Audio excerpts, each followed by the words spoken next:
Et bonsoir tout le monde. Ouh là là, attendez, je remets juste ma... Voilà, une caméra. Comment ça va? J'enchaîne. Salut tout le monde, comment ça va? Alors j'espère que vous allez bien.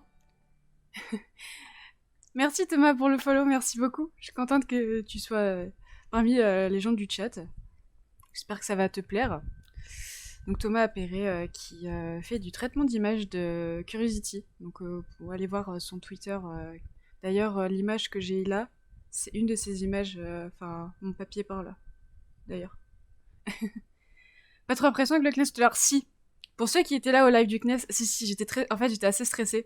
Parce que faire un live sur ma chaîne et faire un live sur la chaîne du CNES, c'est pas trop le même délire. Surtout que j'ai pas l'habitude d'animer, en fait, une émission. C'était la première fois que je faisais ça.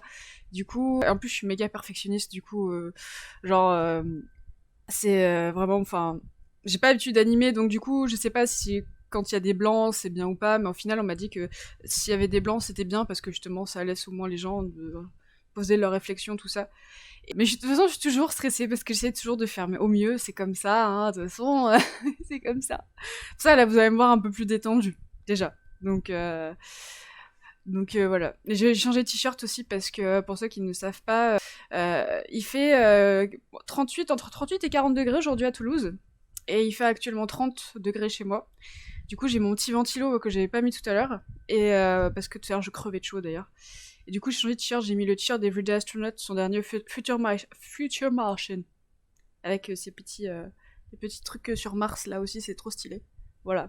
Je fais de la pub pour Everyday Astronaut, même si j'en ai pas besoin du tout. Bref.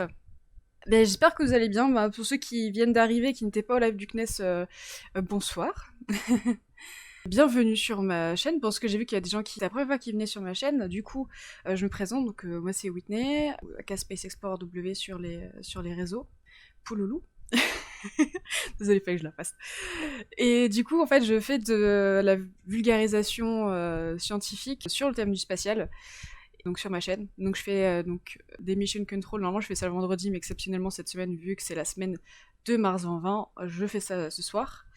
Et je fais ça tout. Maintenant, je vais faire ça les vendredis une semaine sur deux. Et du coup, je présente cette émission où je parle d'un sujet du spatial, en général, soit d'actualité comme là, ou d'autres missions.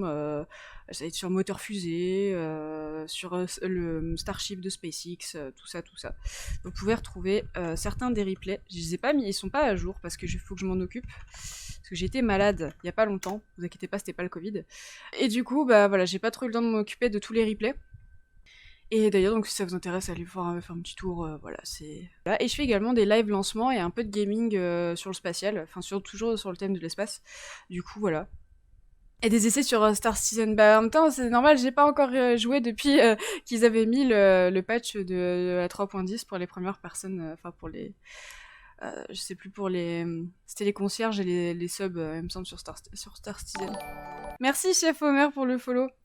Alors pour ceux qui vont dépenser leur point de chaîne à boire, j'ai bu, hein, je vous voyais, c'est juste que j'avais pas ma caméra mais j'ai bu. Donc cheers au cas où. Bon les Star Citizen, c'est pas grave, là c'était vraiment parce qu'il y avait un bug dans le jeu, hein, comme Star Citizen. Donc c'est pas grave. Voilà, donc bonsoir à tous ceux qui viennent de nous rejoindre. Vous êtes 52, vous êtes nombreux ce soir, eh bien. Du coup, eh ben, ce soir, Mission Control, hein, je veux dire comme tous les vendredis, mais on est lundi, vu que c'est la semaine spéciale. Donc comme vous pouvez le voir sur l'overlay, vous voyez un petit rover, vous voyez même un petit hélico, là, oui, je l'ai mis là, oui. Et vous voyez le logo de la mission, donc on va évidemment parler de Mars 2020. Et oui, c'est vrai qu'il y a mon Utip. Merci Viviane de faire la pub de mon Utip. C'est vrai que maintenant j'ai installé Utip et j'ai oublié de le mettre dans la commande de Wisebot. C'est une semaine très spatiale, exactement, très martienne plutôt. Enfin, le mois de juillet est un mois de juillet très martien. Oulala, merci le geek pour ton Twitch Prime et merci Yilzur pour ton follow, merci beaucoup. Et du coup, voilà, donc... alors, j'ai vu une question passer, je vais y répondre vite fait avant de passer à Mars 2020, qui me demandait ce que je faisais comme études, c'était en rapport avec l'aérospatiale. Alors, je fais des études, je suis en génie mécanique, pour devenir plus tard, enfin, après ma licence de génie mécanique, rentrer peut-être à l'ISAE Super-Héros, qui est, pour ceux qui connaissent, une école d'ingénieurs spécialisée en aérospatiale, enfin, en aéronautique et spatiale, et de l'espace. pour peut-être faire ingénieur en mécanique spatiale. Voilà. Pour ceux qui étaient sur l'Eye du CNES, c'est ce que fait Simon Tardivell, où il vous a parlé des pork chops, tout ça. Moi, j'aime bien. C'est cool. C'est cool, la mécaspa. Donc voilà, je suis encore étudiante parce que j'ai fait une réorientation. Et voilà, c'est pour ça que j'ai encore des examens fin août. Voilà. Walou. Eh bien, on va passer au vif du sujet. Non, on parle pas d'engrenage, on parle de physique appliquée, on parle des lois de Newton, on parle comment d'oscillateurs mécaniques, on parle d'énergétique, on parle de beaucoup de choses. Non, je ne casserai pas le rover. Alors par contre, je suis désolée, j'ai une mouche. Je sais pas ce qu'elle fout là. Tu peux t'en aller, s'il te plaît, la mouche? Ok, bon. Désolée s'il y a la mouche qui passe, hein, c'est la mouche qui passe. Voilà. Et du coup, voilà, donc on va passer un petit peu au vif du sujet. Donc Mars 2020, qui est la nouvelle mission d'exploration robotique de la NASA, mais pas que. Principalement de la NASA. Pas que, parce que il n'y a pas que la NASA qui est sur ce rover, hein. Il y a plusieurs instruments dont je vais en parler après, vous inquiétez pas. C'est pas nous, c'est un proto d'Ingenuity. Exactement, c'est ça. En fait, je teste un prototype d'Ingenuity chez moi. J'avais prévu d'essayer d'imprimer la maquette d'Ingenuity, d'ailleurs, qui est Ingenuity, qui est le petit hélicoptère, là.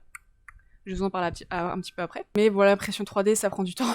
Et du coup, j'ai un truc que je peux vous montrer, mais qui est pas fini. Mais je vous montrerai tout à l'heure. Et c'est un flyby, exactement. C'est la mouche qui dit au revoir, et c'est un flyby, exactement. Donc, comme je disais, donc Mars 2020, donc, et deuxième officielle, enfin, on va dire, c'est pas la deuxième mission robotique de la NASA, mais on va dire deuxième qui est donc même format que Curiosity, on va dire. C'est un Curiosity 2.0, sauf ce qui change, il y a certaines choses qui ont été améliorées par rapport à Curiosity. Il y a des nouveaux instruments aussi, parce qu'on va voir le terrain, le site d'atterrissage n'est pas le même que celui de Curiosity, qui était dans le cratère de Gale. On va aller donc le cratère de J0. Et donc du coup, ce sera pas les mêmes études, la même science, on va dire. Du coup, c'est pour ça que les instruments ont changé, et c'est pour ça que ça va nous aider à comprendre, à avoir une meilleure compréhension de la vie passée de Mars. Mais ça, on va en parler un petit peu après. Donc, je vais passer en main, voilà. Ouh, la petite transition. Donc voilà, donc une petite fiche récapitulative un peu d'introduction à la mission, hein. Donc, lancement, donc c'est ce jeudi, à 13h50, si je me trompe pas, je regarde Supercluster. Précisément, c'est ça, 1h50, heure de Paris. Donc je serai en live à 13h30 sur la chaîne. Donc voilà, n'hésitez pas à venir voir. Et du coup, donc le rover va partir plutôt avec le lanceur donc Atlas 5 541 de ULA, donc United Launch Alliance, qui est un regroupement de Boeing et de alors je sais pas si c'est encore le cas, mais j'avais vu que il y avait en fait ça rassemble les lanceurs de Boeing et de Lockheed Martin en fait. Donc du coup, je suis pas sûre si dans le chat vous pouvez me faire une reprécision sur ça. Et du coup, qui est dirigé par le grand Tory Bruno, qui est le PDG donc de ULA, et qui est sur Twitter, et qui est quand même quelqu'un de génialissime. Et d'ailleurs, si ça vous intéresse, il y a Smarter Everyday qui a fait une vidéo dans l'usine, l'usine de construction des lanceurs en fait de ULA, et c'est genre méga intéressant. Allez voir ce qu'ils font, vraiment, c'est trop bien. Du coup, l'arrivée du lanceur, donc il y a 7 mois environ de trajet jusqu'à Mars, hein, donc comme on l'a expliqué tout à l'heure, par rapport, il y a certaines choses que je peux pas vous expliquer parce que c'est pas de mon niveau, mais comme l'a expliqué Simon Tardivell tout à l'heure, il y a plusieurs entre guillemets orbites d'arrivée entre guillemets pour arriver vers Mars, et du coup, donc là le voyage va durer là j'avais mis 8 mois, mais en fait c'est 7 mois il me semble. Alors 7-8 mois. Salut Alice, comment ça va? Et la mission va durer une année martienne. C'est une joint venture de Lockheed et Boeing, c'est un peu leur groupe américain. Ok, merci Kofi. Donc voilà, une année martienne qui équivaut à 687 jours terrestres, donc à peu près 2 années terrestres. Donc voilà. Et donc atterrissage prévu en février 2021. Il me semble que c'est le 18 février 2021. Et du coup, je serai également là pour faire un live de cet atterrissage. Alors, je sais pas encore dans quelles conditions. Merci Terranien d'avoir offert un abonnement à Idarian, merci beaucoup. Parce que je sais pas encore où est-ce que je vais le streamer, en fait. C'est ça le truc. C'est parce que la dernière fois que j'ai fait où j'ai assisté à un atterrissage, c'était à celui d'Insight. Et c'était génial, et je pense que ça peut être super intéressant de streamer ça, de streamer ça genre, en live, en fait, de vous montrer un peu l'ambiance en direct, quoi, avec les gens. Donc c'était à Cité de l'Espace et c'était trop bien. Du coup, peut-être que je referai ça à l'occasion. Voilà, merci Artifice Boy pour le follow. Merci beaucoup. Alors je vais reboire un coup, j'ai vu un boire passer. Et voilà, les objectifs principaux de cette mission, donc de Mars 2020, et du rover Perseverance, c'est de rechercher des signes de vie passés. Donc là, en fait, on va voir surtout par rapport au cratère de J0, on a vu qu'il y avait bien eu avec Curiosity, on a bien vu qu'il y avait eu de l'eau sur Mars, qu'il y a eu de la présence d'eau. On a aussi découvert des traces de méthane.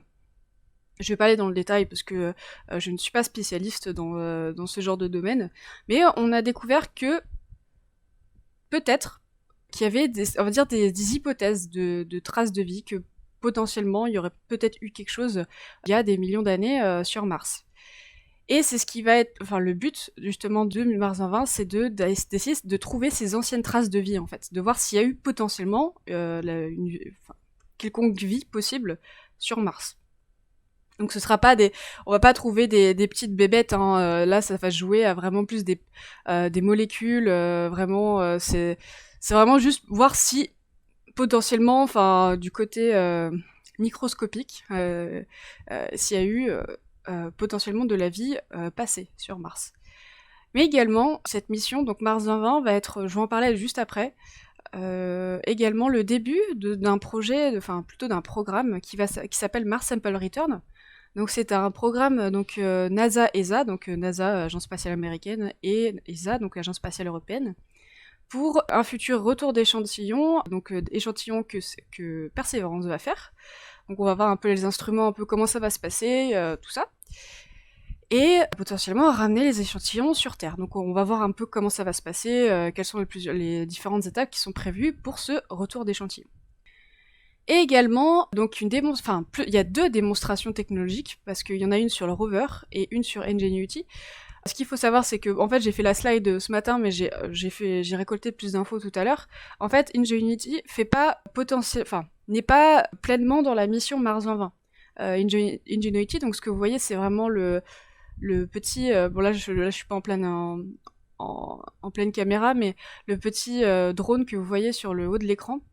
Donc en fait, je vais vous en parler après. En fait, ils vont essayer de faire décoller un petit drone, un petit hélicoptère, dans l'atmosphère martienne. Donc on en reparlera après. J'ai une vidéo, je trouvais une vidéo qui était super, donc je vais vous la passer. Et du coup, en fait, Ingenuity ne fait pas partie pleinement de la mission Mars 2020. En fait, c'est-à-dire que si ça marche pas, tant pis, c'est pas grave. De toute façon, c'était pas le but de la mission. Donc c'est un peu ça. Et également, donc il y aura une démonstration technologique, donc ça va se passer au niveau d'un instrument précis qui s'appelle MOXIE. En fait, donc c'est assez ouf, honnêtement, je vous en parlerai après.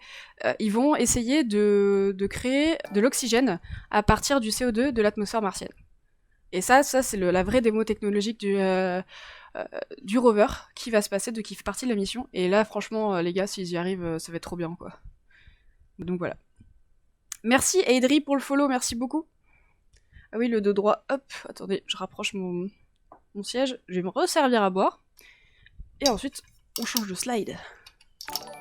Ah oui, j'appelle ça des slides, mais c'est pas vraiment des slides, c'est plus des trucs. Merci Robin H-Live pour le follow, merci beaucoup. Alors je suis désolée, c'est ma gourde de rando, ça fait un peu de bruit quand je ferme le truc. Je vais pas bien fermer, ouais.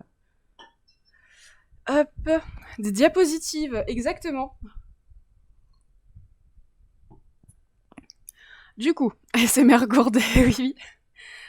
Alors, donc voilà, on va passer d'abord, on va parler un petit peu de ce qui change, un petit peu, ce qu'on voit que Perseverance et Curiosity se ressemblent énormément. Enfin là, en fait, j'ai pas trouvé un équivalent d'image par rapport à Perseverance, qu'à Perseverance, on le voit super bien. Et Curiosity, on le voit pas des masses, donc j'ai pris une image 3D qu'il y avait sur le site de la NASA. Merci Macoche85 pour ton Twitch Prime, merci beaucoup. Ou des transparents. Et oui, merci Alice.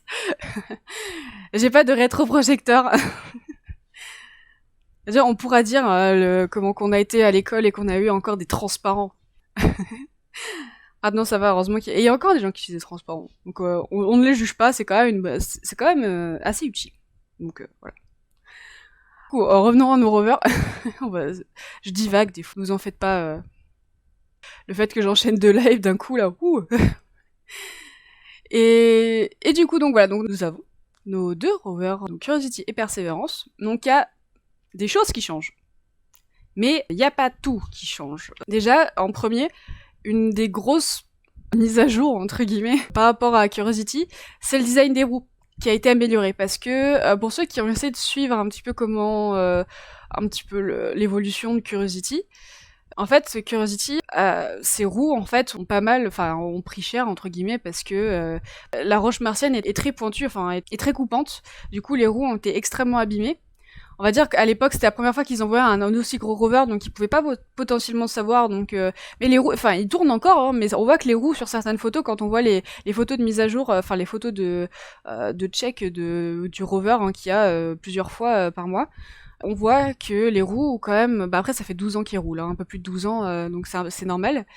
Et du coup voilà, donc ils ont justement amélioré le design des roues. Parce que aussi, Curiosity s'était enlisé dans le sable martien en 2014, et du coup, les roues ont été redesignées. Donc en fait, il y a un diamètre plus large et la structure est beaucoup plus fine, ce qui permet justement une meilleure traction et une meilleure résistance au niveau des roues. Donc c'est déjà une mise à jour qui est, je dis une mise à jour, j'aime bien une upgrade assez sympathique déjà pour le rover. Ce sera déjà plus simple pour le rover de circuler en terrain accidenté par exemple. Ah non, mais c'est vrai que les roues de Curiosity, elles ont tellement pris cher. Bah, par exemple, je vais vous montrer. J'ai un magnifique livre qui est très utile. Donc, qui est en anglais. The Design and Engineering of Curiosity. Qui est écrit par Emily Lagdavala, qui est sur Twitter également. Et elle avait fait une comparaison. Alors, je crois qu'il y a des photos des roues de Curiosity dedans. J'y pense maintenant. Je vous montre ça vite fait. Alors, voilà. Donc là, en fait, c'est les roues de Curiosity avant, donc ça, c'était pendant les phases de test. Donc vous voyez ici. Donc ça, c'était pendant les phases de test de roues avant que le rover soit construit et tout ça. Et on va dire que on n'en est pas encore là, mais on n'est pas trop loin. Donc voilà, vous pouvez voir à quel point ça peut facilement se dégrader. Donc là, c'était qu'en phase de test. Hein. Donc voilà, donc c'est pour ça qu'il y a quand même cette amélioration. En fait, ça peut pour certaines personnes, ça peut paraître futile, hein, juste on change un peu les roues. Mais honnêtement, pour un rover aussi cher, j'ai pas le prix en tête. Enfin, une mission aussi importante, on va dire qu'on peut pas se permettre de refaire des roues, comme le disait Science School, que ce soit du gruyère, quoi, et que ce soit plus résistant. De toute façon, le but c'est que ça roule. Ensuite, il y a le bras robotique qui est un peu plus performant, surtout au niveau des instruments plus performants qui ont été ajoutés. Bon, c'est des instruments différents, mais on va dire il y a une foreuse maintenant. Donc en fait, c'est vraiment au niveau du bras robotique, c'est ces instruments qui vont permettre de faire la collecte d'échantillons et de créer un peu des carottes en fait de sable. Et du coup, je vous montrerai après comment ça fonctionne un petit peu. Et justement, permettre de garder ces échantillons et de plus tard pouvoir les récupérer. Ensuite, il y a également 23 caméras. 23 caméras. Je sais pas si on se rend compte, mais c'est énorme. Dont certaines qui sont en haute résolution. J'ai mis IRS pour aller plus vite, pour que ce soit plus easy, entre guillemets. Donc il y a Mastcam, donc je vais vous montrer après, plus en détail. Les 2 Mastcam qui sont donc situés au niveau de la tête du rover, qui permettent d'avoir une vision panoramique et de voir un petit peu où est-ce que le rover roule, en fait, entre guillemets. Donc en tout, il y a 9 caméras d'ingénierie. Ils appellent ça Engineering Cam, donc je pense que c'est plus des caméras de check-up. Je suis pas sûre si quelqu'un peut me préciser dans le chat. Donc il y a 7 caméras de science, donc au niveau des instruments. Oui, ils appellent ça des carottes de sable. Enfin, ça fait des carottes des morceaux de sable, ça fait des longs tubes qui ressemblent à des carottes. Ils appellent ça des carottes de sable, vraiment. Et également, cette caméra pendant la phase d'entrée atmosphérique. Et ça, je vous en parlerai à la fin, parce que vous allez voir, c'est assez cool, en fait, pourquoi ils ont rajouté des caméras à ce moment-là, précisément. Ils ont également, donc il y a 2 microphones aussi, dont un qui est sur l'instrument Supercam. Je ne vous parlerai pas personnellement de Supercam, je laisserai quelqu'un en parler, pour moi. Je ne dis rien, je vous ferai découvrir ça après. Et également, donc il y a la plaque commémorative. En fait, ils ont rajouté donc une plaque commémorative pour les soignants qui ont aidé, qui ont contribué à soigner, on va dire, toutes les personnes atteintes du Covid dans le monde entier. Donc du coup, il y a une petite plaque si vous voulez à la fin, parce que j'ai pas pris la photo, mais si vous voulez, on ira voir sur le site de la NASA la photo en fait de la plaque. Et du coup, j'ai trouvé ça assez intéressant et assez cool de ce petit hommage en fait à tous les soignants qui ont travaillé de façon acharnée à sauver nos vies et à lutter contre contre ce virus qui est encore assez présent. Voilà, donc portez votre masque, attention, portez votre masque. Et du coup, également, il y a le changement, c'est Ingenuity. Ingenuity, c'est le petit, donc vous voyez le petit drone, tout ça, là c'est un peu la nouveauté. Et lui se trouve en fait en dessous, donc en dessous du ventre du rover. Voilà. Ensuite, où est-ce que je suis au niveau là? Ok. Donc là, on va passer un petit peu aux instruments. Donc là, je vais vous parler du rover en général et après, j'ai parlé des instruments plus en détail. Vous avez vu, j'ai rajouté des petits logos en fonction de la science, du domaine scientifique utilisé pour chaque instrument. Je me suis amusée. J'ai une petite gosse. Exactement. Donc le rover, en fait, a exactement les mêmes dimensions que Curiosity. C'est exactement... En fait, en voyant la maquette à la Cité de l'Espace lundi dernier lors de la journée martienne, pour ceux qui étaient là, même ceux qui sont allés à la Cité de l'Espace récemment, en fait, je pensais que Perseverance était vachement plus grand. Et en fait, pas du tout. C'est vraiment la même taille, il y a rien qui a changé niveau taille, hauteur, largeur, c'est le même. Sauf que il est plus lourd à cause du MOXIE et à cause de tout le système en fait de récupération d'échantillons qu'il y a à l'intérieur du rover, et également parce que après je suis pas sûre qu'il y a Ingenuity qui est en dessous de son ventre, donc il est pas très lourd, hein, honnêtement, c'est très léger, mais ça rajoute quand même du poids, mais c'est surtout MOXIE qui pèse assez lourd, et tout le système de récupération d'échantillons en fait, parce que en fait ça fait des petits tubes, ça se garde dans des tubes, enfin c'est incroyable. Non, j'ai vu des vidéos, j'étais là what. C'était impressionnant. Et du coup, voilà, c'est tout ce système d'échantillons, de récupération d'échantillons qui pèse assez lourd sur le rover. C'est le même châssis que Curiosity carrément, genre ils ont été conçus à peu près au même moment. Alors ça, je ne sais pas du tout, je peux pas te dire, mais on va dire le châssis paraît un peu plus fin, en tout cas. Après, j'ai vu par rapport à la maquette, après le rover en lui-même, il y a très peu de photos, à part les photos en intégration, mais ouais, je pourrais pas faire la comparaison à moins de les avoir sous les yeux, quoi. Pour contrôler le véhicule, il y a un logiciel pour contrôler le véhicule, oui. Et ça, je vais en parler un petit peu après. Donc oui, justement, il y a un système d'autopilote qui s'appelle Terrain Relative Navigation. Donc ça, je n'ai pas plus d'infos sur ça. Donc ce système d'autopilote. Il y a également des nouveaux capteurs qui ont été ajoutés à la phase de descente et d'atterrissage. Bon, pour le rover, enfin pour tout ce qui est la partie dans la capsule. C'est l'aéroshell. Et du coup, de toute la phase de descente. Donc il y a également un système de navigation autonome qui permettra au rover de rouler plus vite sur des terrains accidentés. Donc ça, c'est pas trop mal. Bon, plus vite, hein, on parle de centimètres par seconde, hein, les gars, on ne voit pas c'est pas non plus une Formule 1, hein, ça reste un rover. Donc ça roule très lentement. C'est sûr qu'un... Comme je disais, je crois que Simon ou Pierre tout à l'heure sur le live du CNES, un rover, ça ne roule pas à 30 km/h. Du tout. du tout.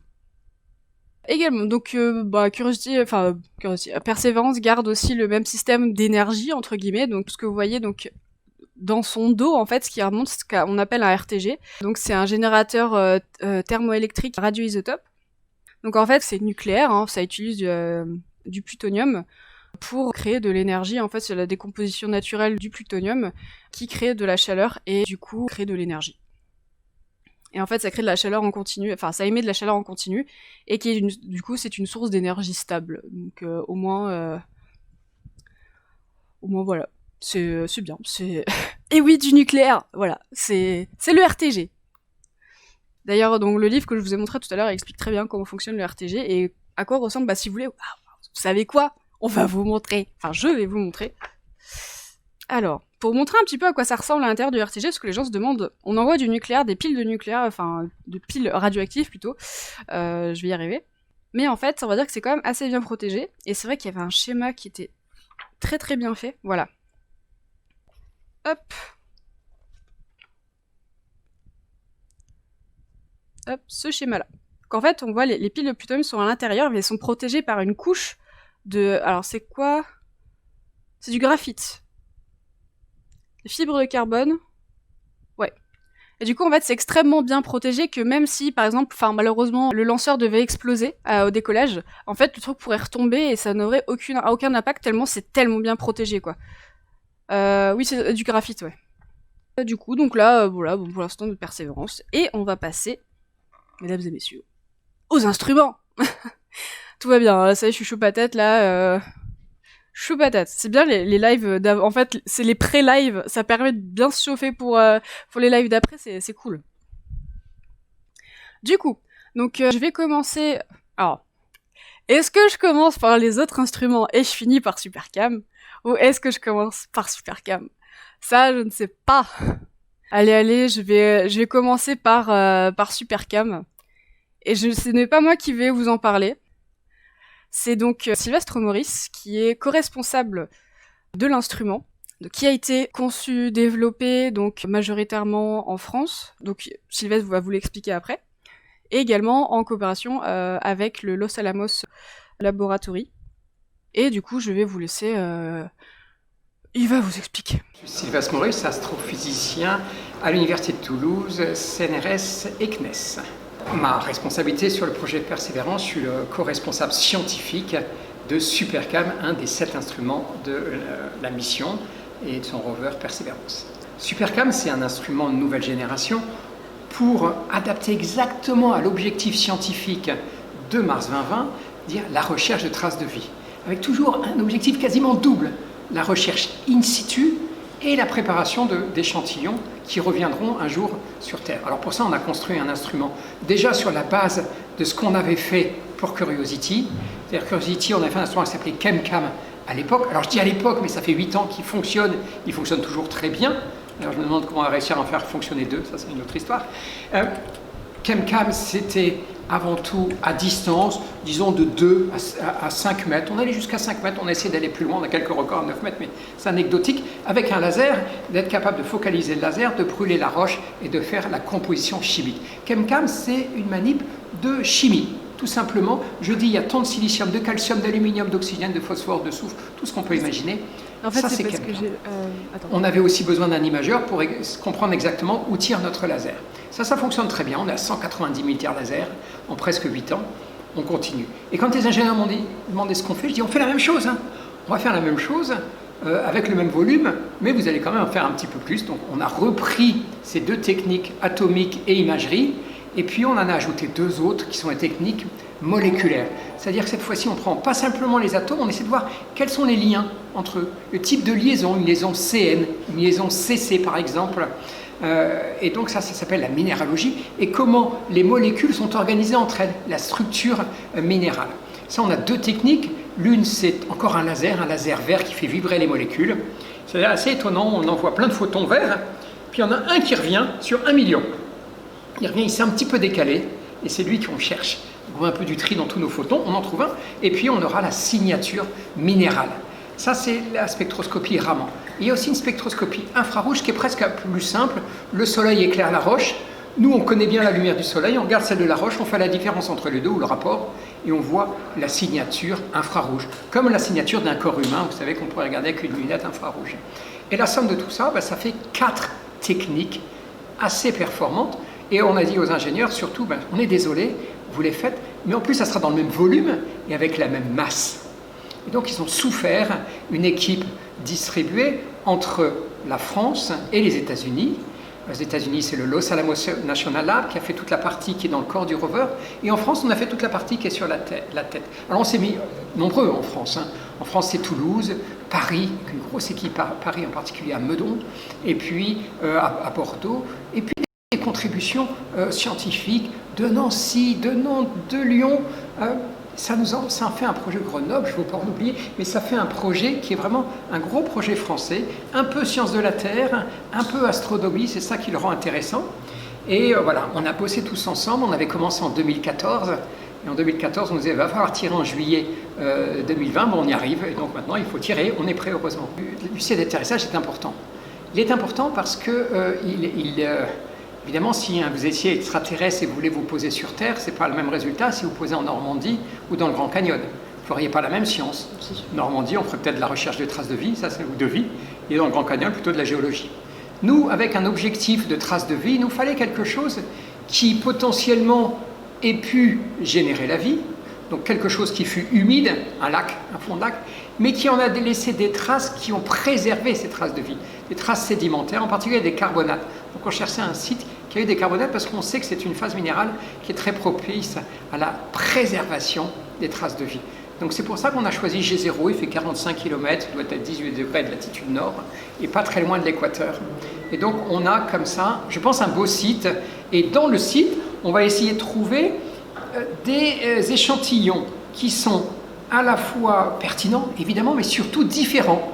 On va essayer de trouver des échantillons un peu du bord du lac, un petit peu du delta, un petit peu peut-être des roches ignées, des roches volcaniques de référence. Voilà, on a déjà dessiné ce que peut être à la fois la variabilité géographique, un peu partout, et de la variabilité chimique. Alors, on fait un peu les malins parce qu'on pense qu'on a déjà trié ce qu'on va essayer de trouver, où on va aller. Et je suis persuadé qu'une fois à la surface, on aura des surprises. Et ce qu'on va faire, ce n'est pas exactement ce qu'on a prévu. Supercam versus CamCam, c'est-à-dire c'est 5 instruments là où il y en avait 2. Donc c'est plus compliqué. Voilà. À la fin, je ne résume pas, c'est plus compliqué, mais c'est plus performant. Mais alors, ça va se décliner sur, évidemment, plus compliqué à piloter. On pilote notre instrument, et là, on souffrait déjà pour CamCam, parce que plus ça durait. Mais on l'a mis au point, on est devenu vraiment bon, je pense, pour le piloter. Et maintenant, Supercam, on va souffrir, oui. Voilà, ça sera compliqué, mais on va falloir le faire. Puis il va falloir faire les deux à la fois. C'est les questions qu'on se pose. Comment piloter une semaine Curiosity, l'autre semaine Perseverance, et puis alterner avec nos amis américains. Pour opérer un instrument aussi compliqué, on rentre dans une énorme machine qui est pilotée par le JPL, qui a la responsabilité, c'est eux qui s'occupent du rover, donc la responsabilité de la mobilité, de l'énergie, des communications. Et puis chaque instrument a son équipe. L'équipe Supercam, elle est entre la France et les États-Unis. Une semaine, elle est autour de Los Alamos, une semaine autour de Toulouse, avec toute la France qui participe. Et on rentre dans ce grand schéma parce que les Espagnols vont s'occuper du mât météo, et puis les Américains de tous les autres instruments, un petit peu les Norvégiens pour un radar. Voilà, tout le monde se met ensemble. Je pense qu'au début, dans les premiers jours, on va être 150 pour piloter ce rover. 150 dans une voiture pour décider où il faut aller, il faut un peu d'organisation. Donc on rentre dans une organisation. Au début, on le fera en 10 heures. C'est-à-dire 10 heures pour construire un plan pour que le lendemain, il puisse avancer. Et puis après, on le fera en 5 heures un jour, on espère. Notre but, c'est d'être capable de faire un plan de vol pour le lendemain en 5 heures. Il y a du défi. Alors là, c'est assez intéressant parce que la partie opération est une partie qui est très humaine. Là, il faut des gens qui poussent des commandes, qui disent « je veux tel caillou », quel ça. Alors tout est toujours humain, hein, quand on l'a construit aussi. Mais là, dans les opérations, il faut vraiment être bien organisé. Là. Merci beaucoup. Merci beaucoup. Et voilà, c'était Sylvestre Maurice, mesdames et messieurs. Alors j'espère que vous avez aimé cette interview. Du coup voilà, je me suis bien amusée à faire le montage avec les images, tout ça, c'était assez cool. Donc voilà. Et ce n'est pas fini parce que j'ai également une deuxième interview qui va durer moins longtemps à vous proposer parce que sur Supercam, donc d'accord il y a le laser, tout ça, mais il y a également un microphone. Donc c'est David Mimoun qui est responsable donc, du microphone qui est à bord de Supercam et qui va vous parler un peu de ce microphone un peu particulier, entre guillemets. Et voilà, donc je laisse vous présenter le microphone de Supercam. Professeur systèmes spatiaux, et pour ce qui nous intéresse aujourd'hui, je suis responsable du microphone de Supercam qui va décoller avec le rover Perseverance. Très longue histoire, hein. Il y a eu beaucoup d'essais pour mettre des microphones sur Mars, la plupart infructueux. Alors il y en a qui se sont écrasés, il y en a qui n'ont pas été allumés, etc. Il y en a qui ont été sélectionnés et enlevés au dernier moment, comme par exemple sur Schiaparelli. Mais ça tombe bien. Finalement, on n'est pas mécontent. Et la NASA a toujours été assez hésitante à embarquer un microphone parce qu'elle considérait que c'était pas de la science en fait. Et l'idée est venue en fait avec Sylvestre. On s'est dit que le microphone pouvait être, avec Sylvestre Maurice de l'IRAP, que le microphone pourrait être un complément idéal pour Supercam en fournissant une information de dureté des roches analysées par Supercam. C'est-à-dire que le Supercam analyse les roches, fournit la composition, par contre détruit la structure de la roche, donc forme du gaz, et donc on perd une information de dureté, on perd un petit peu de cette information-là, et le fait d'entendre l'impact du laser va donner cette information, va permettre de retrouver cette information de dureté de la roche qui est impactée. Et donc c'est comme ça, on s'est dit, si ça se trouve, ça va marcher. On l'a proposé à la NASA, donc on a fait pas mal de simulations, réalisé les super héros, on a pas mal travaillé avec Sylvestre pour essayer de faire rentrer ça sur Supercam, et finalement les gens ont accepté. Et voilà. C'est un micro normal, c'est un peu le micro que tu as ici, sauf qu'on n'a pas mis de mousse évidemment, parce que c'est un petit peu compliqué de mettre de la mousse. Et c'est un microphone en fait du commerce, enfin, c'est un particulier plutôt résistant en fait qu'on a utilisé. Il va être capable d'enregistrer jusqu'à 6 ou 7 mètres. C'est pas de la faute du micro, hein, c'est de la faute du son qui se propage assez mal dans l'atmosphère martienne. Et par contre, il est capable de survivre à moins 120 degrés. Et jusqu'à plus 63 degrés, parce qu'après il fond. Voilà, il résiste aux radiations un petit peu, il résiste à l'environnement. Voilà, donc c'est un micro pas durci de façon volontaire, mais on en a pris un qui était particulièrement résistant. À part ça, c'est quelque chose du commerce en fait. On l'a pas designé spécifiquement.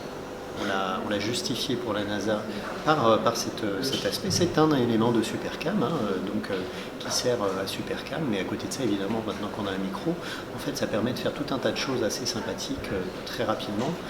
Ça permet d'étudier beaucoup l'atmosphère, en fait. On peut avoir la vitesse du son, on peut avoir ce qu'on appelle le spectre de turbulence, c'est-à-dire des informations sur l'atmosphère, comment elle est à proximité de la surface de Mars. Enfin, il y a beaucoup d'informations comme ça qu'on peut tirer. Et puis également des informations plus liées à l'ingénierie du rover. On va entendre le rover rouler, on va entendre la foreuse forer, on va entendre les pompes fonctionner à bord. Voilà. Donc toutes ces choses-là vont pouvoir être utilisées également. Il va y avoir une phase de test, oui. Pendant plusieurs jours, il va y avoir une phase de test, mais on va très vite le faire marcher, je pense. Je pense qu'on va le faire marcher en 3-4 jours. Au bout de 3-4 jours, en fait, on va tout déballer. Hein.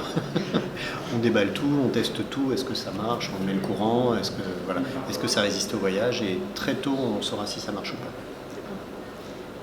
Merci. Avec plaisir, Whitney. Et voilà. Donc voilà, donc c'était David Mimoun qui est responsable donc, du microphone de Supercam, qu'il a pu vous expliquer un petit peu, à quoi le microphone allait servir.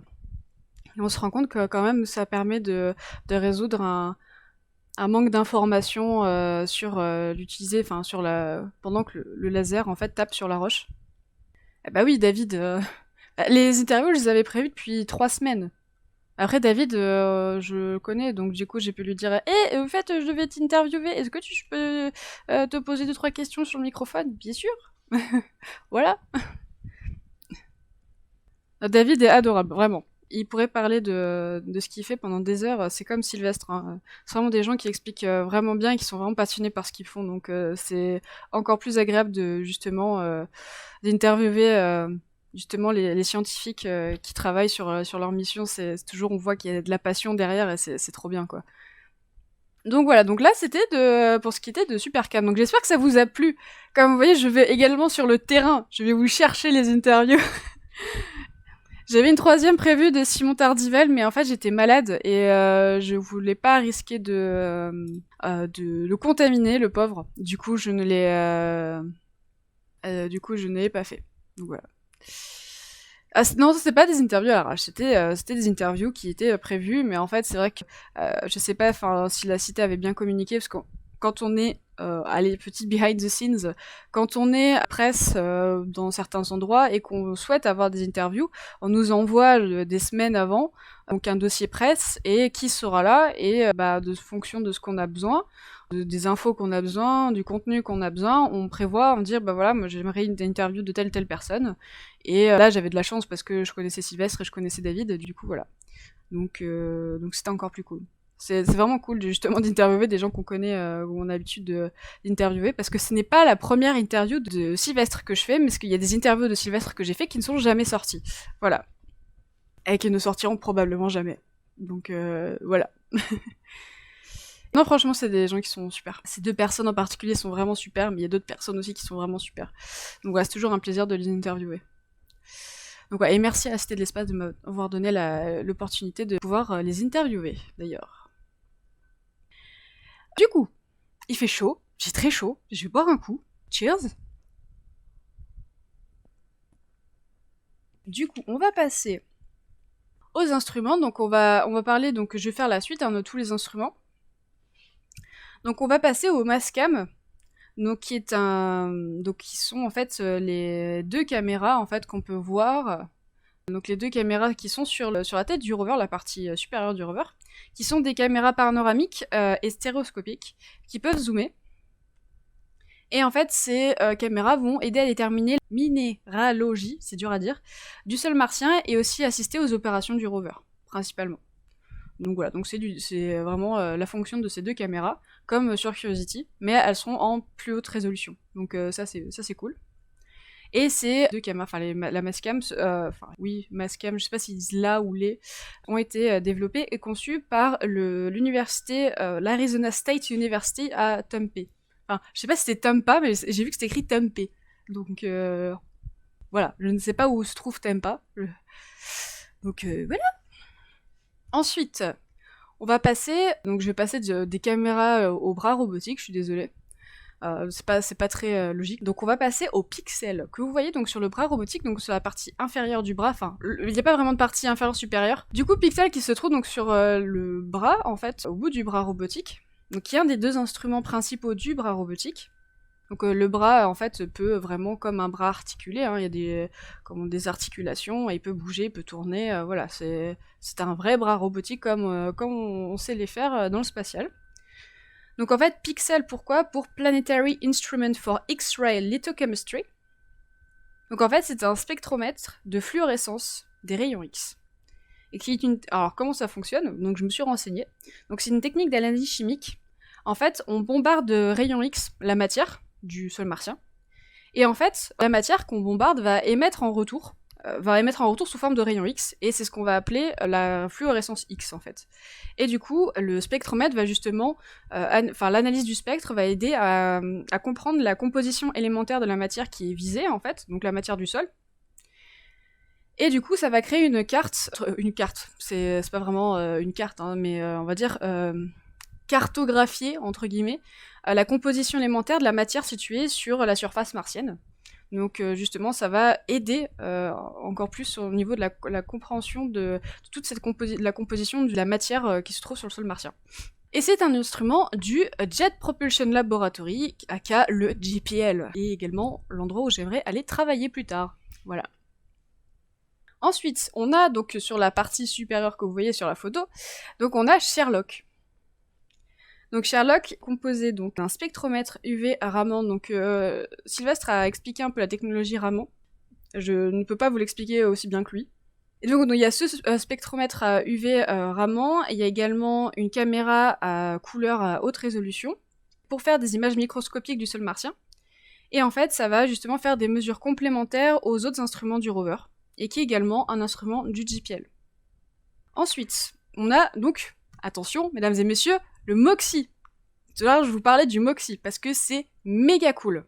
Vraiment, ça envoie du lourd, ça envoie du steak, c'est trop bien. J'aime bien. Genre, avec Supercam, je crois que c'est mes 2 instruments préférés qu'il y a sur le rover. Donc, MOXIE pour Mars Oxygen In Situ Resource Utilization Experiment. Donc, en fait, ça va être une démonstration technologique qui va essayer de produire de l'oxygène, donc comme je disais, à partir du CO2 contenu dans l'atmosphère martienne. Et donc en fait, ça va être testé, enfin vraiment c'est une démonstration technologique, donc ils sont pas sûrs que ça fonctionne, mais ils vont essayer. Et en fait, ça va être étudié pour plus tard être utilisé dans les futures missions habitées martiennes, pour produire en fait de l'ergol et pouvoir faire produire de l'ergol pour les lanceurs pour repartir en fait de la surface martienne. Et c'est un instrument du MIT, Massachusetts, je vais y arriver, Institute of Technology, que j'aurais bien aimé à faire mes études là-bas aussi, mais on peut pas tout avoir dans la vie. Voilà. Réacteur de Sabatier. Alors je sais pas du tout, mais je vois ce que tu veux dire, la réaction de Sabatier, mais je sais pas du tout sur cet instrument-là, et, précisément. Je sais pas du tout. Ensuite, on va passer donc au MEDA, qui est un instrument espagnol. Donc en fait, donc le MEDA pour Mars j'arrive plus, ça y est, c'est le soir. Environmental Dynamics Analyzer, qui est simplement en fait une station météo. C'est une petite station météo. Alors là, le schéma que je vous montre, donc le schéma de Persévérance, est pas à jour. Enfin, la version que j'ai là n'est pas à jour, parce qu'en fait, comme vous voyez sur le petit dessin que j'ai fait de Persévérance à droite, il y a deux petits traits, au niveau de son cou, entre guillemets, deux petits traits, et en fait, c'est ça la petite station météo. Du coup, voilà, donc voilà, c'est simplement une petite station météo, toujours par température, voilà. Comme Curiosity en avait une aussi, il me semble. Et je crois qu'ils ont pas trop changé ça. Et ensuite, on va passer donc au dernier instrument sur le rover, qui est situé vraiment sur le rover. Donc c'est le RIMFAX, donc Radar Imager for Mars Subsurface Experiments, donc qui est donc un instrument du Norwegian Defense Research Establishment, donc en Norvège. Et en fait, donc c'est un radar qui va permettre d'avoir une résolution au centimètre près de la structure géologique souterraine martienne. Et ensuite, il y a Ingenuity. Mais Ingenuity, on va en parler après. L'échallage de cailloux à distance, exactement, c'est exactement ça. Et donc aussi, Ingenuity fait pas partie des instruments, mais est comme là, comme complément, comme bonus à la mission, on va dire. Donc il y a également une démonstration technologique, mais qui, comme je disais tout à l'heure, ne fait pas partie pleinement de la mission Mars 2020. C'est un bonus à côté. C'est une expérience, mais là je compte pas dans les expériences précises du rover. Donc en fait, il sera attaché donc pendant toute la phase de croisière et jusqu'à ce que Persévérance touche le sol martien, et même encore quelques temps, parce que je sais pas s'il va décoller tout de suite. Salut Miaouette, je sais pas si t'as entendu, je te remercie pour le host, merci beaucoup. Donc en fait, il va se trouver sous le ventre de Persévérance. Donc en fait, c'est un petit hélicoptère, donc un hélicoptère drone autonome. Et donc voilà, donc mission complètement indépendante de la mission du rover. Et ce sera le premier test de vol dans l'atmosphère martienne. Donc c'est quand même giga cool aussi. Et du coup, on a quand même pas mal de premières sur cette mission. Et en fait, ça va pouvoir permettre aussi également de donner une nouvelle perspective de la géologie de la région étudiée. En fait, selon la région, c'est un peu, si ça fonctionne, potentiellement, ils pourraient réutiliser cette façon de faire, donc utiliser un drone pour étudier d'autres endroits, et également assister dans certaines missions, parce que, par exemple, l'étude d'avoir un drone qui puisse justement aller dans des endroits inaccessibles pour un rover, en fait. Du coup, c'est quand même super utile de se poser la question si, pourquoi pas envoyer un drone, déjà on peut avoir des images assez vastes en fait du sol martien, enfin au moins du paysage martien, mais également, comme je disais, aller dans des endroits inaccessibles pour un rover. Donc c'est quand même assez pratique vu que c'est quand même assez petit. Petit et compact. Donc voilà, donc c'est un petit drone hélicoptère qui fonctionne à énergie solaire, donc il a des petits panneaux solaires. Donc tout est miniaturisé, hein, bien sûr. Il est équipé d'ordinateurs, de capteurs de navigation et de 2 caméras, donc une en couleur et une en noir et blanc, donc c'est cool, on va voir des images, ça fonctionne les gars, franchement ça va être stylé. Et franchement ouais, ça va être giga stylé, si ça fonctionne. Donc il a un système de communication sans fil, il pèse en tout 1,8 kg et 49 cm de hauteur. Et ses hauteurs ont une envergure de 1,2 m. Donc voilà, donc c'est quand même assez petit. Le bruit du drone avec le microphone, peut-être, honnêtement, peut-être, possible. Après, il faut, comme le disait, après, quoique ce sera assez près, mais le bruit se disperse pas très bien dans l'atmosphère martienne, comme disait David. Donc, à voir. Peut-être, hein, sûrement. Vu que comme il sera assez près, peut-être. Il a la 5G. Eh ben, non, je pense pas. Je suis pas sûre qu'il a la 5G. Peut-être, hein, on ne sait pas. Et du coup, c'est également assez compliqué Enfin, il y a quand même une énorme complexité à ce genre d'expérience parce que l'atmosphère martienne, en fait, la densité de l'atmosphère martienne, c'est 1% de la densité de l'atmosphère terrestre. Donc vous imaginez, genre, c'est rien, quoi. Donc faire voler un petit drone dans l'atmosphère martienne, ce serait vraiment un exploit. Alors là, je sais pas du tout s'ils ont prévu quelque chose, si le truc il se retourne ou pas. Honnêtement, je sais pas du tout. Vraiment pas. J'espère que ça se passera bien, honnêtement. Franchement, ce serait chouette. Enfin, vraiment, en y pensant, ce serait grave chouette. Et c'est également donc un drone du JPL. Donc en fait, ils ont fait ça assez... Ça n'a pas été décidé dès le début, hein. Ça a été vraiment fait un peu à la dernière minute, entre guillemets, de rajouter un drone. Et du coup, voilà, donc le JPL, hein, toujours, c'est pas étonnant venant du JPL. Ensuite, donc là, on va parler de, comme je vous disais tout à l'heure, du Mars Sample Return. Donc, qu'est-ce que le Mars Sample Return? Alors attendez, j'ai mes petites notes. Où est-ce que j'ai mis ça? Voilà. Donc en fait, le programme, je sais pas si on appelle ça un programme ou un projet, ou c'est plus un programme vu que Mars 20 va commencer, enfin, dès qu'il arrivera, ça commencera, entre guillemets. Alors je suis désolée parce que le truc de l'ESA se voit pas bien. C'est le seul que j'ai pu trouver correct. Donc en fait, Mars 2020 se trouve tout à gauche. Hein. Donc en fait, c'est un programme, donc comme je disais, un partenariat ESA-NASA, qui prévoit de faire un aller-retour Terre-Mars, entre guillemets. En fait, le retour, c'est un retour d'échantillons, comme le dit le nom de la mission, donc Sample Return. C'est quand même assez compliqué, ça s'annonce un peu compliqué, mais on va voir que c'est quand même assez prometteur. C'est très ambitieux, mais on verra. Donc c'est à l'époque, donc ça a été imaginé d'abord au début des années 80, mais en fait à l'époque, la précision de l'atterrissage a fait que c'était pas bon du tout et ça a été abandonné. Mais du coup, en fait, ils ont créé donc un nouveau scénario pour ce programme, cette mission. Et du coup, donc coopération ESA-NASA, donc Agence spatiale européenne et NASA, et avec l'envoi de 3 véhicules. Donc la première phase, donc il y a plusieurs phases, donc il y a la première phase qui s'appelle la phase de collecte, avec Mars 20. En fait, donc qui va durer à environ une année martienne, donc à environ 700 jours sur Terre. Donc Persévérance va aller prélever, donc comme je disais, des carottes de sable. Donc il a environ il a place pour une trentaine d'échantillons. Et du coup va les stocker, donc va aller forer le sol à certains endroits en fonction de ce que les scientifiques trouveront au fur et à mesure. Et du coup va aller les stocker, enfin dans son corps principal en fait, la place où il pourra mettre ses échantillons.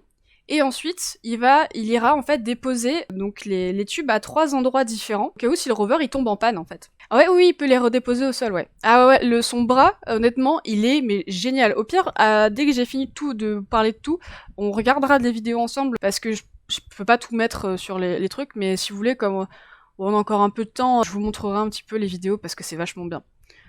Et on voit que c'est quand même assez stylé, le système de collecte et d'échantillons, franchement, c'est trop bien. Et du coup, voilà, donc en fait, il déposerait à 3 endroits différents, au cas où si il tomberait en panne. C'est vrai, on ne sait jamais, hein, donc vaut mieux prévoir. Et dans les alentours, là c'est vraiment ce qui est entre guillemets prévu, hein, mais dans le spatial, on sait toujours qu'il y a beaucoup de retard, ça c'est habituel. À peu près en 2026, il lancerait en fait un orbiteur de rendez-vous et de capture. Et en fait, c'est cet orbiteur qui sera réalisé par l'Agence spatiale européenne, qui sera placé en orbite et qui réceptionnera les échantillons. Donc lui, il va tourner pendant tout le temps et jusqu'à ce que quelque chose vienne lui ramener les échantillons. Merci Edendal pour tes 3 mois d'abonnement, merci beaucoup. Merci beaucoup, c'est trop mis. Et au même moment, en fait, ou 2 ans plus tard, ils savent pas, ils vont envoyer ce qu'on appelle le Mars Ascent Vehicle, ou le MAV, comme dans Seul sur Mars, ou The Martian, pour ceux qui l'ont vu la version originale, qui sera envoyé et qui, lui, sera chargé d'aller récupérer les échantillons grâce à un rover chercheur. Donc en fait, c'est un lanceur, enfin, ça va descendre sur Mars, qui sera équipé d'un petit rover qui, lui, va aller chercher ces petits échantillons qui seront déposés, en fait, les reprendre, et ensuite, ça va redécoller, faire un rendez-vous avec l'orbiteur, et c'est ensuite, voilà, donc l'orbiteur récupérera ces échantillons et repartira vers la Terre. Et ensuite, l'orbiteur, en fait, lancera, entre guillemets, lâchera la capsule, en fait, qui contiendra les échantillons près de la Terre, en fait, je sais pas si ce sera vraiment en orbite autour de la Terre, et normalement, ces échantillons seront prévus de tomber dans un des déserts aux États-Unis. Il faut que ce soit sur le sol américain, apparemment. Donc voilà. Donc voilà, donc c'est le projet, c'est notre projet. C'est le projet de l'ESA et de la NASA pour ces 10-20 ans. Donc assez prometteur. Quel contrat du lanceur martien? Alors je sais pas du tout, je pense que ce sera la NASA. Mais l'orbiteur sera ESA, en tout cas. On peut regarder, je crois que c'est écrit NASA. Ouais, c'est écrit NASA sur le lanceur. Du lanceur martien, ce sera la NASA. Oula, merci Léo Bird pour... bah non, j'ai déjà dit merci, mais encore merci. Merci Pierra95 pour le follow. Donc voilà, oh oui, bah c'est ça, projet la NASA ESA, comme je disais tout à l'heure. Donc là, c'est pour ça que vous voyez un joli schéma de l'ESA. Franchement, ils ont bien fait le truc. C'est assez stylé. Donc voilà, donc là, c'était pour le Mars Sample Return. Maintenant, on va parler du cratère de J0. Oh là là. Et Vivien qui est... Merci Vivien pour avoir offert tes 10 abonnements. Alors n'hésitez pas à remercier Vivien. Hein. Merci beaucoup.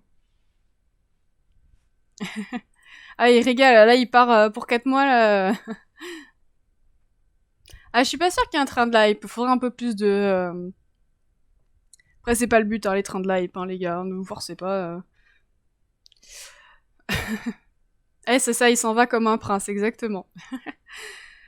Donc voilà, donc vous voyez de ce que vous avez devant vous, vous avez donc le cratère de J0, qui est donc le cratère, le site d'atterrissage de Mars 20, et du coup qui sera le site étudié par le rover.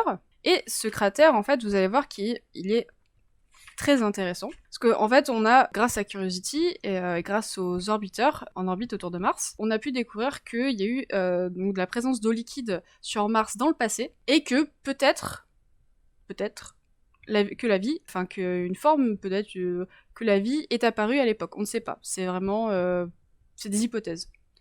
On se dit de l'eau, pourquoi pas. Et du coup, pour voir un peu comment ça s'est passé, pour comprendre comment cette eau, pourquoi l'eau a disparu, en fait, tout ça, comment l'eau a disparu, mais comment elle a également évolué, en fait, la présence d'eau, comment a évolué durant le temps sur la planète. En fait, il faut quantifier la durée pendant laquelle cette eau est restée liquide, surtout. Du coup, on voit qu'il y a eu des vallées ramifiées, des fleuves, et en fait, on suit en fait les écoulements et on voit que oulala, mais vous faites bugger le live. Merci beaucoup les gars en tout cas. Merci pour la pub de mon YouTube, Vivien, merci beaucoup.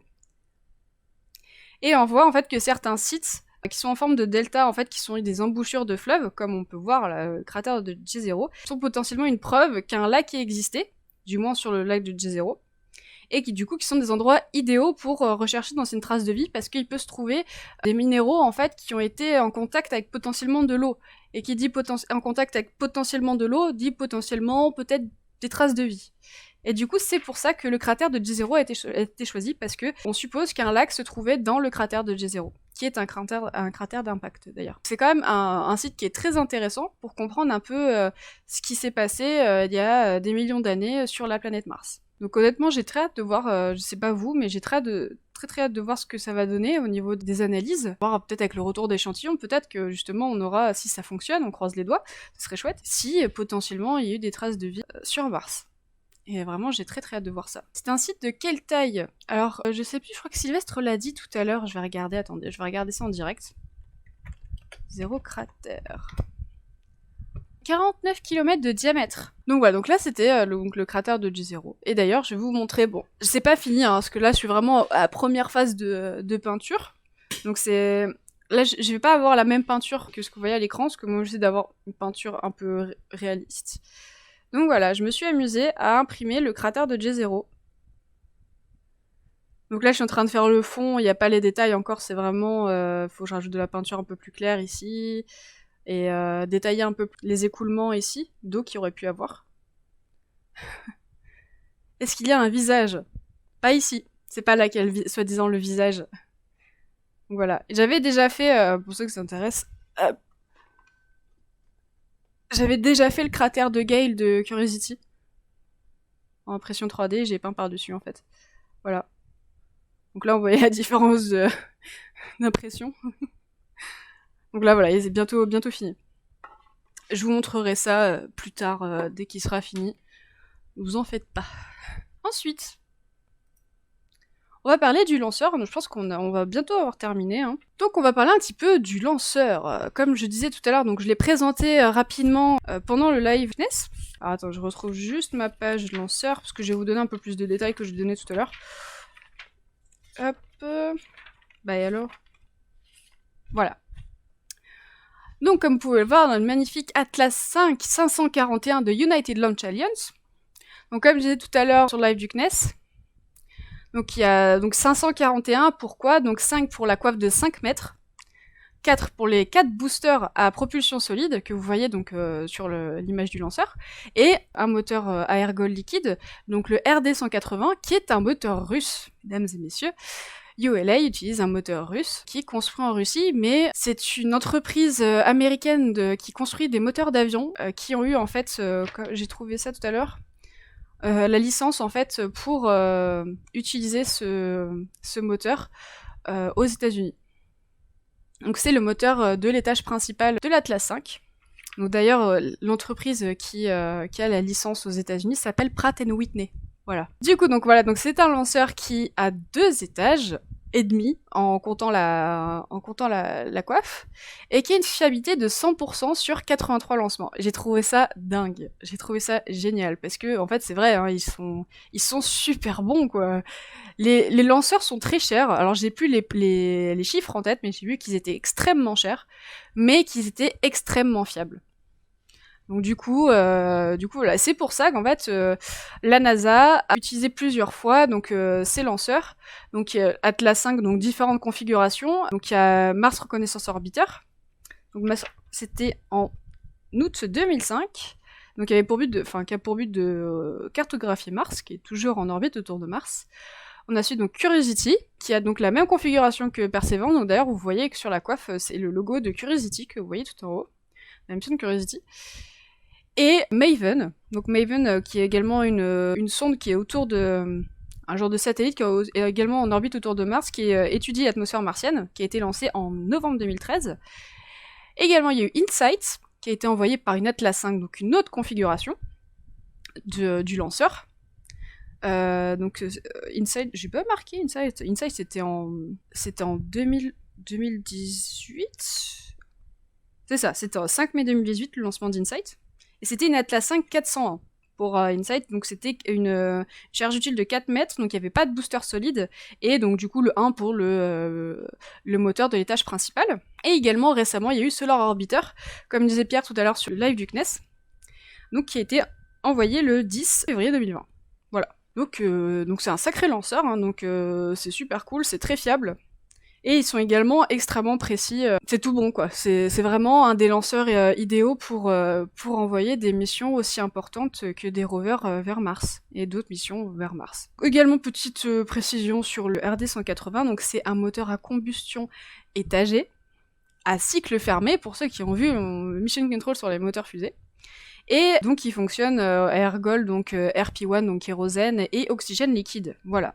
Et le deuxième étage, donc le Centaur, donc utilise un moteur RL10 et lui utilise donc un mélange d'ergol d'hydrogène liquide et d'oxygène liquide. Voilà, donc petite précision sur les moteurs. Voilà. Ça c'était pour le lanceur. Ah oui, ça c'était la vidéo bonus que j'ai trouvée sur Ingenuity. Voilà. Donc là, je vais commenter, hein, je vais pas... J'ai baissé un peu le son. Donc là, c'est vraiment je voulais vous passer cette petite vidéo parce que je trouve ça assez intéressant de s'imaginer un peu comment pourrait évoluer Ingenuity dans l'atmosphère martienne. Donc là, c'était pendant la phase de test. Donc là, on a un peu plus de détails, justement. Je voulais montrer un petit peu, parce que j'ai pas trop pu vous montrer. Carrément, donc la protection qui se détache, qui tombe au sol. Franchement, c'est génial.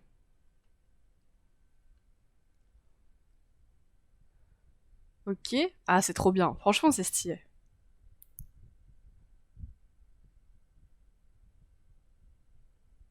Y a pas de vent, c'est-à-dire qu'au tac.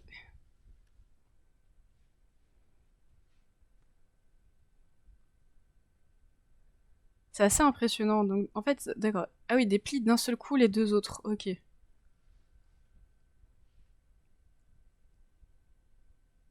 Je sais pas trop combien de temps elle dure par contre la vidéo, faut que je regarde juste. Hop.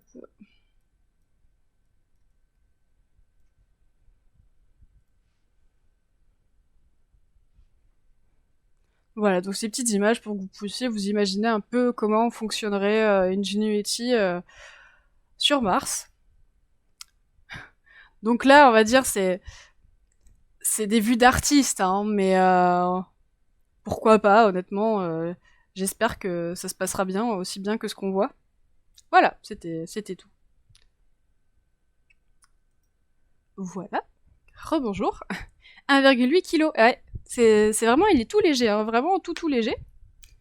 Donc ouais, c'est prometteur. Ah oui, je vous ai aussi dit tout à l'heure que on allait regarder. Ah oui, mais oui, j'ai failli oublier quelque chose. Alors je vais repasser en main là, parce que là, en fait, je vais aller sur la capture de fenêtre. Alors j'arrive tout de suite. Non, c'était pas ça.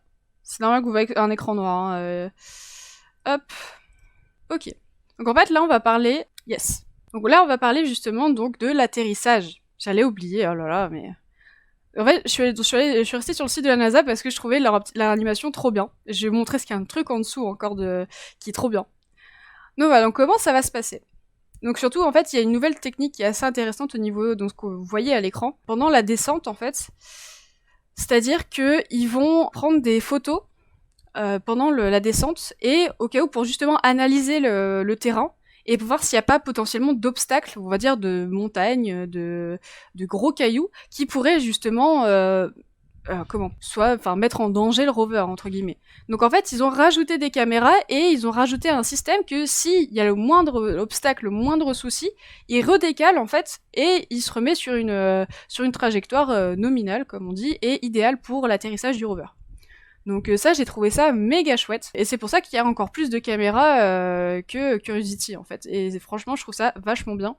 Et également, c'est plus rassurant aussi pour... Après, ce sera pendant les 7 minutes de terreur, donc je sais pas trop comment ça va se passer exactement. Mais ouais, normalement, je crois que ça se fait automatiquement. Donc je trouve ça assez cool.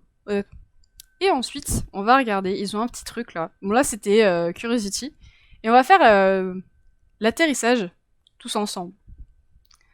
Voilà, donc ça, ce qu'on voit ici, c'est l'étage de croisière, donc l'étage qui a fait le trajet Terre-Mars. Donc il y avait la partie du deuxième étage en fait du lanceur qui a été détaché un petit peu avant. Parce que les lanceurs ne sont pas approuvés pour la protection planétaire, du coup ils sont obligés d'être éjectés près de Mars, mais pas trop près. Donc là, on voit que notre étage de croisière a été détaché de la deuxième partie du lanceur. Et ensuite, là, c'est, on va dire, l'aéroshell, hein, comme ils disent, qui va se détacher du reste de la partie de croisière. Donc là, c'est parti. Tous ensemble, on y va. Alors, c'est parti. On descend à 1600 km. Et là, l'étage de croisière s'éjecte. Et là, on est à 10 minutes avant d'entrer dans l'atmosphère martienne. Ensuite, on est à 1448 km, attention, 129 km. Attention, ça y est, on entre dans l'atmosphère. T'inquiète, gonfleur d'hélice, pas de soucis, dors bien, bonne nuit et bon courage pour ton taf. Merci Babas pour le lien Utip, c'est vrai que j'ai pas pensé à mettre une commande pour le bot, je suis désolée. Ok, du coup, donc là en fait on entre dans l'atmosphère martienne, donc on est à 29 km de la surface martienne. Là, ça y est, ça brûle. Donc là, comme vous voyez, là, les petites précisions, c'est bien, je peux reculer. On fait pas ça dans la vraie vie, d'accord? Je sais plus où est-ce qu'il y avait l'indication. Ah, on n'a plus l'indication. Donc voilà, donc en tout, 10 degrés. En fait, le bouclier thermique protège tellement bien que à l'intérieur de la capsule, en fait, qui protège le rover, il fait que 10 degrés Celsius. Donc tranquillou. C'est parti, on continue la descente, on continue. Ça y est, on commence à rentrer dans l'atmosphère, là, ça devient un peu plus violent. On est à 23 km. On ralentit. Ça y est, on freine. Hop. Ça y est, on sort les parachutes. On est à 11 km de la surface. Quick save. Mais oui, attention, mesdames et messieurs. Attention. Donc là, il n'y a pas, en fait, là c'est la version Curiosity, ils n'ont pas encore fait la version Perseverance, donc il n'y a pas le côté caméra, tout ça, attention, il y a un obstacle ou pas. Là, c'est vraiment Curiosity comme ça s'est passé. Attention, on est à 9,9 km de la surface. On éjecte le bouclier thermique. Mesdames et messieurs, ça y est, on descend, on descend. 8 km. Les radars sont allumés.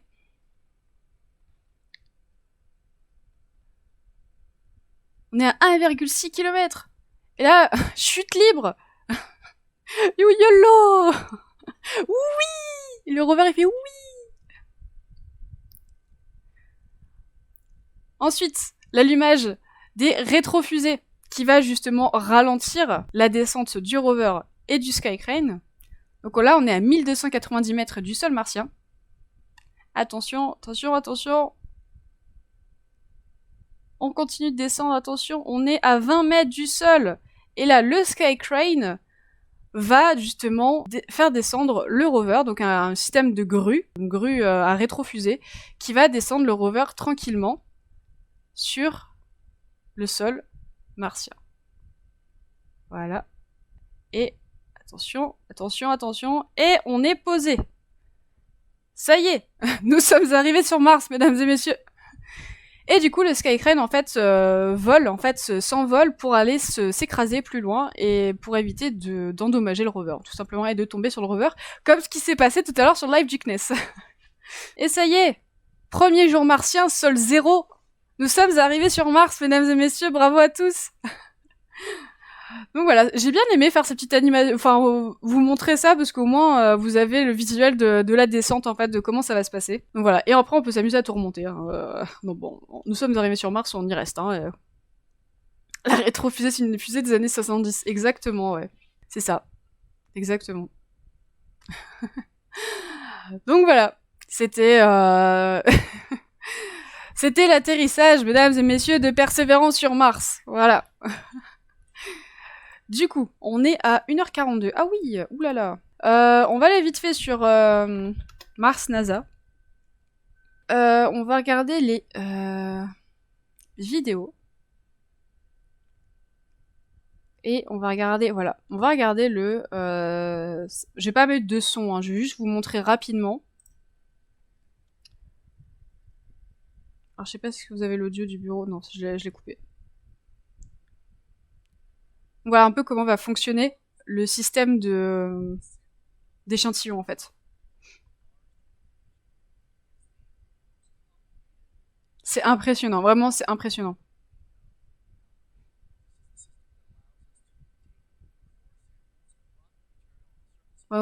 Voilà comment on va forer en fait, enfin, l'instrument va forer le sol et récupérer en fait des carottes de sable.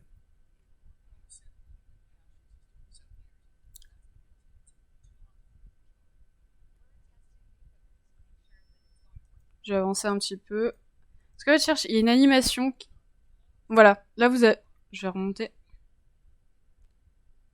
Ça, c'est les petits échantillons qui va... Voilà.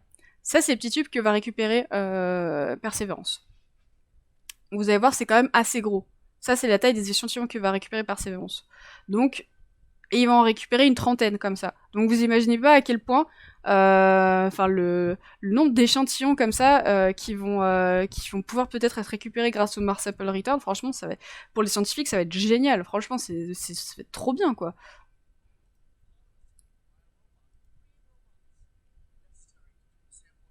Donc là, on va voir l'animation.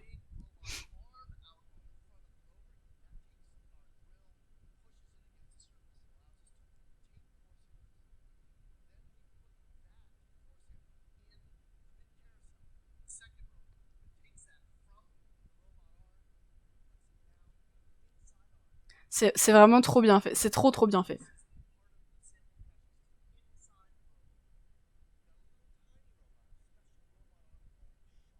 Et tout ça, ça se trouve dans le rover. C'est génial. C'est trop bien.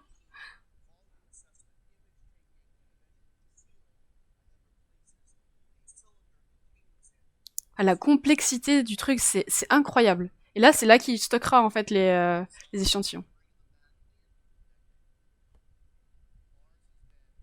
Voilà. Donc non, franchement, c'est génial quoi. Ouais, c'est ça exactement comme dit Isabelle, très belle ingénierie. C'est vraiment je ne sais pas quoi dire tellement c'est beau quoi. C'est stylé, c'est trop bien. Et vraiment, si on arrive à comment à avoir ce retour d'échantillon, ce sera génial quoi. Et on imagine c'est du fake tout ça. Franchement, vu le prix qu'il y a dedans, vaut mieux pas que c'est du fake, tu vois. Vraiment, ce serait très rigolo. Mais non, ce n'est pas du fake. Mais voilà, franchement, j'ai très hâte de voir ce que ça va donner plus tard. Bon là, malheureusement, on verra pas ça avant 10-20 ans, si tout va bien. Hein, si tout se passe bien au niveau du Mars Sample Return. Hein. Donc, du côté de l'ESA autant que de la NASA. Donc voilà, j'ai très très hâte de voir ça. En tout cas, vu l'heure qu'il est, je pense que je vais vous laisser. Je vais pas faire de libre antenne ce soir parce que cette émission va être rediffusée par le CNES. Du coup, je vais pas faire quelque chose de trop long. À la base, c'est 1h30, là on a 1h46. Mais du coup, alors attendez, je fais juste ça parce qu'il faut que je prépare la musique. Hop, musique live, ouais, c'est ça, j'ai ma playlist en fait. Voilà. Merci Pierra95 pour ton Twitch Prime, merci beaucoup. Donc voilà, donc je pense qu'on va peut-être terminer ce Mission Control, terminer ici, je pense. En tout cas, j'espère que ça vous a plu. Dites-moi, n'hésitez pas à me dire ce que vous en avez pensé. Alors, je suis désolée, j'ai bégayé un petit peu, tout ça. J'étais un peu encore un petit peu perturbée, un petit peu sous le stress du live de tout à l'heure. Mais en tout cas, j'ai vachement apprécié de faire ce live et d'en parler avec vous, hein, de discuter avec vous de Mars 2020. Franchement. D'ailleurs, je peux vous conseiller, donc je vais vous montrer mes principales sources. C'est vrai que je parle pas souvent de mes sources, mais oui, j'ai une chaîne YouTube, mais où je mets tous mes replays. Et je suis pas à jour, mais tout sera à jour d'ici la fin de semaine avant que je parte en vacances. Donc voilà, tout sera à jour. Les derniers Mission Control seront mis en ligne d'ici la fin de semaine. Et c'est vrai, je vous ai pas parlé de mes sources, donc principalement donc le site de la NASA que vous venez de voir, donc c'est, je vais vous mettre le lien, je vais mettre Mars, voilà, hop, je vous mets tout ça ici.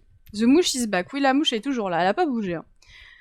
Également le livre de Francis Rocard, qui travaille au CNES, et qui m'a énormément aidé pour la conception de ce Mission Control. J'ai appris énormément de choses, surtout sur J0 et sur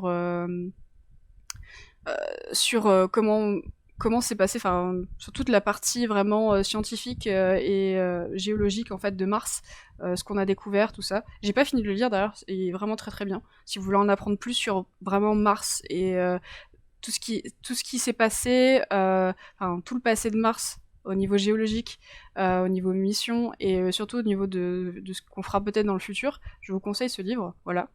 Et également celui-ci, magnifique livre d'Emilie Lagdamala. Également, je remercie donc Sylvestre Maurice et David Mimoun qui m'ont accordé un petit peu de leur temps pour les deux interviews. J'ai appris énormément de choses grâce à eux aussi. Et ouais, je vous conseille d'ailleurs. Je sais plus où est-ce que je l'ai mis. Je l'ai pas là. Non, j'ai un autre livre sur Mars qui est assez bien, mais je vous montrerai ça peut-être plus tard.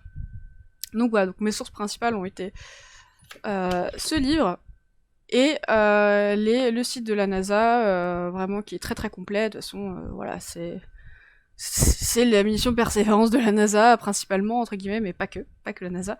Du coup, voilà, c'est une mine d'informations. Donc voilà, je vous conseille si vous voulez en savoir plus sur la mission, allez voir sur le site, allez voir le bouquin de Francis Rocard. Allez également voir la vidéo des vues d'astronautes qu'il a sorti hier sur la comparaison entre Persévérance et Curiosity. Donc principalement, comme j'ai pris des informations de sa vidéo aussi, donc pour faire ce live, vous allez retrouver des choses dont j'ai parlé ce soir. Et du coup, voilà. tu vas acquérir Spaceflight Dynamics. Et oui, c'est trop bien. Parce que ceux qui ne savent pas, Spaceflight Dynamics, c'est ça. Hop, j'arrive, hein. Hop, parce que je l'ai rangé, je l'avais prêt avec moi pour travailler. C'est ça. Mais ça n'a aucun rapport, enfin, ça c'est plus pour comprendre la mécanique orbitale, enfin ça c'est de la mécanique spatiale. J'en fais un petit peu cette année en génie mécanique. Tout le début, hein. Là, après il y a des niveaux ingénieurs, hein, donc, mais c'est super intéressant si vous voulez connaître un petit peu comment fonctionne un peu tout ce qui est mécanique orbitale, comment on envoie pourquoi on envoie une fusée de telle manière, tout ça, les orbites, des planètes, tout ça. C'est très très intéressant. Mais voilà, c'est pas trop rapport avec Mars, mais vu que vous en parlez, je vous le montre vite fait. Tout en anglais par contre. Mais niveau universitaire par contre celui-là. Attention.